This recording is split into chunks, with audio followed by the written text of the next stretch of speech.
Thank you for coming back to another Hamza Khan show video. Really appreciate you guys coming back again to another video. Um, Cody Rhodes versus CM Punk is now official.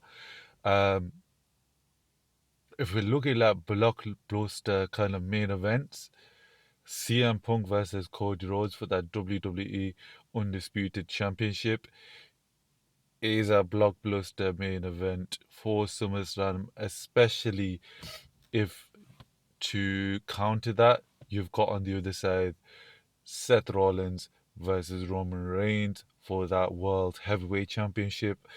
I think those are your two confirmed main events for SummerSlam, even with what's happening with Obafemi and Brock Lesnar. But how I feel about it, I'm happy about it. I enjoyed the segment between them, how they went back and forth. But I want more meat on the bone, more story. Hopefully, we get that in the next couple of weeks. I don't expect that to be the case next week,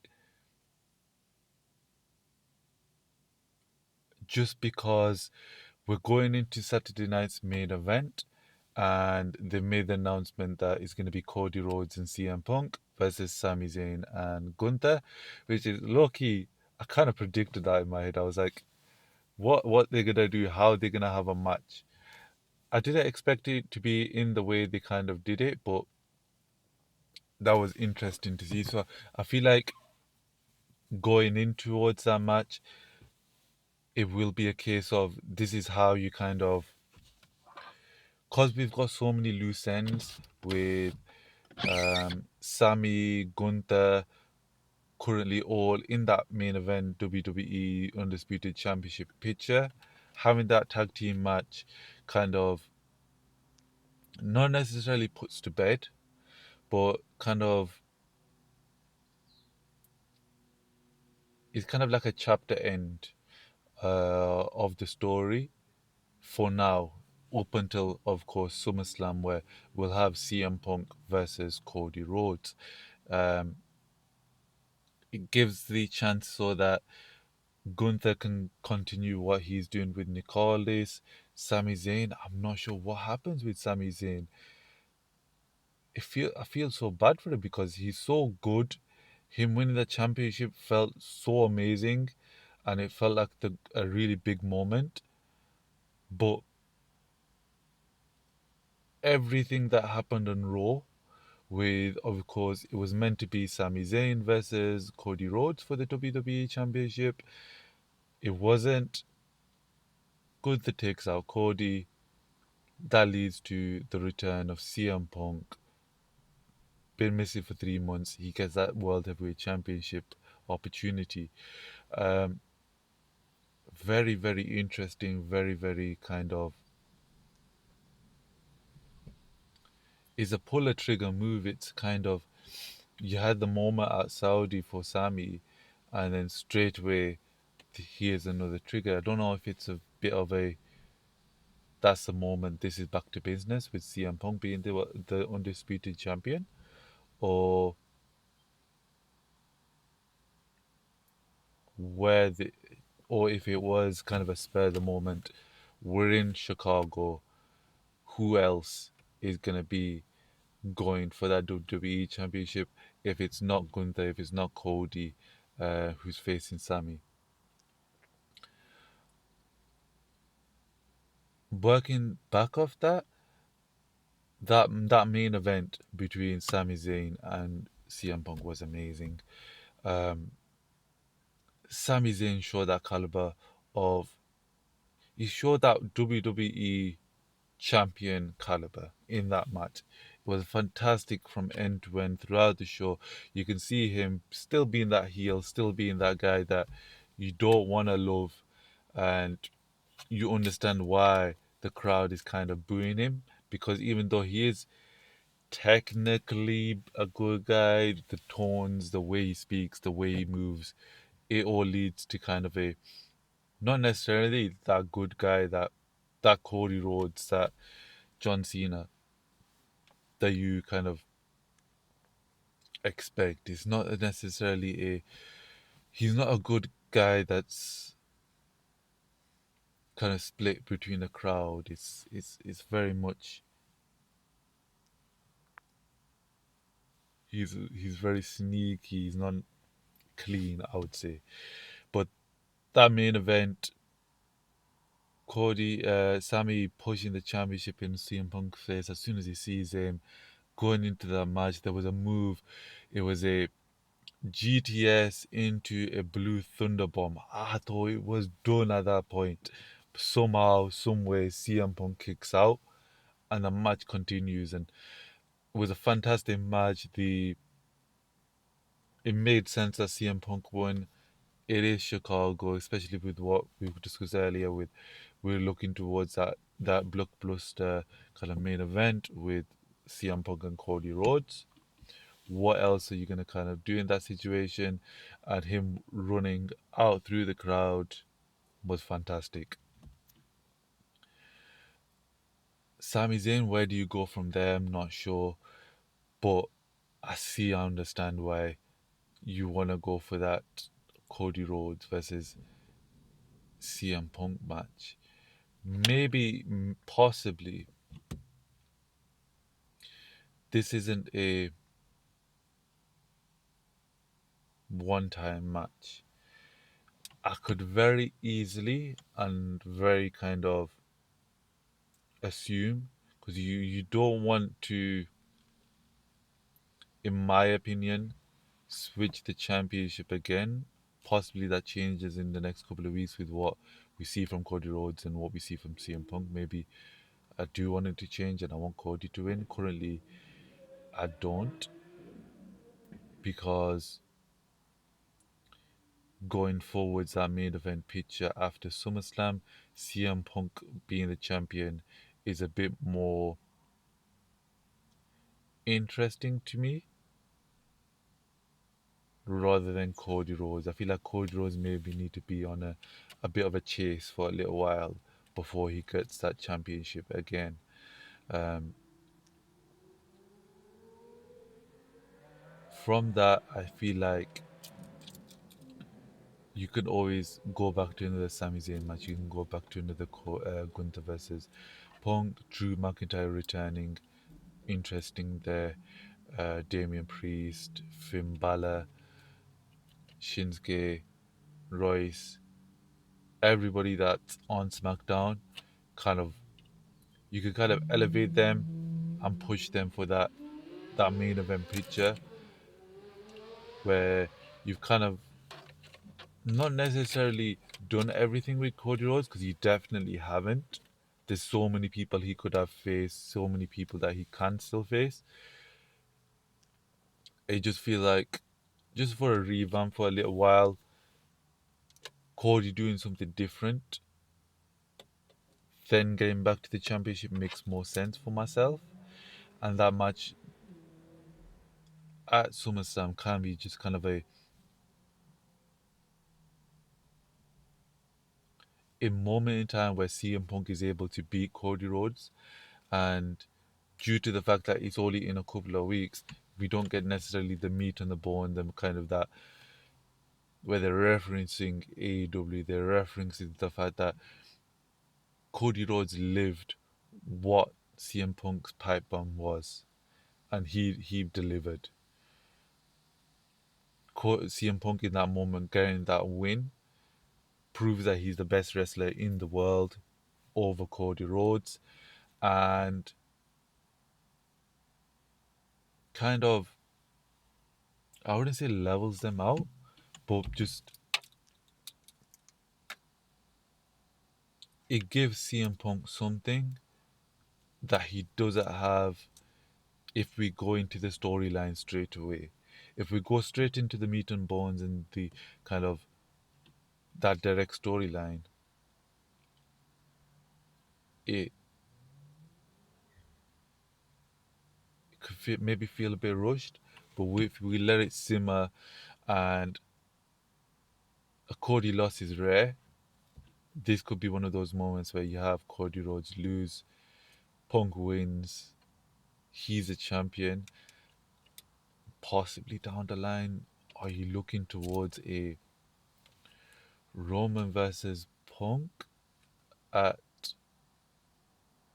Crown Jewel? I feel like that could be quite good to see. Very interesting. Obviously, everybody wants that Cody Rhodes, and maybe we do still get Cody Rhodes versus Roman Reigns at Crown Jewel.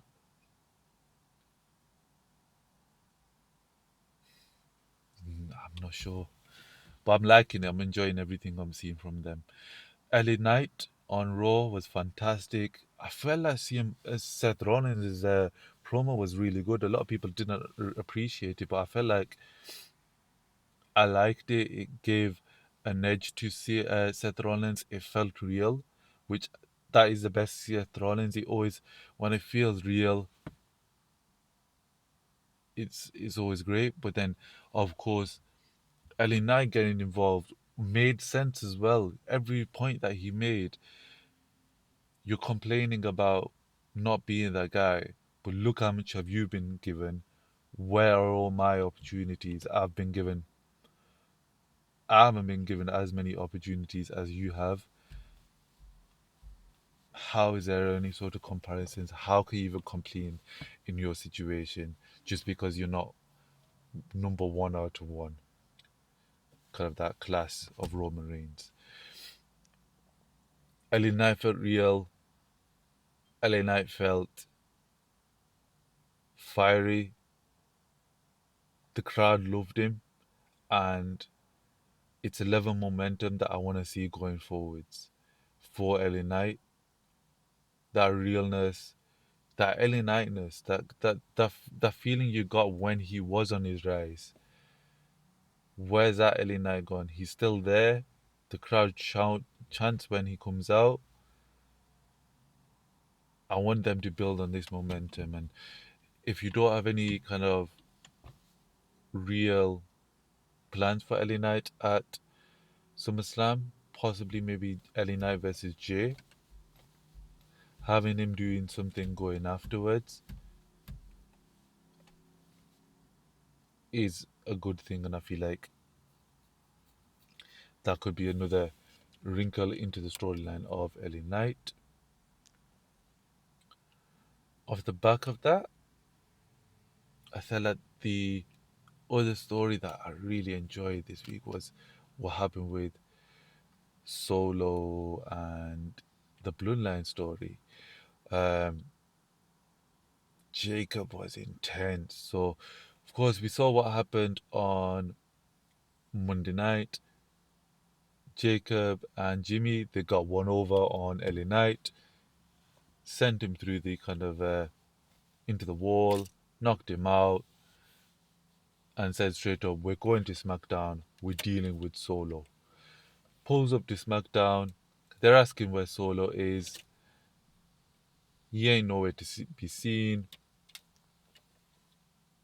They go to the ring. Here comes Royce, because Jimmy's been mentioned about Royce. Jacob, not necessarily, but Royce is out there. They have a back and forth. We go towards a match. I really like the movement of Jacob Fatu. It feels like they are on the same page at moments with Jimmy Uso, but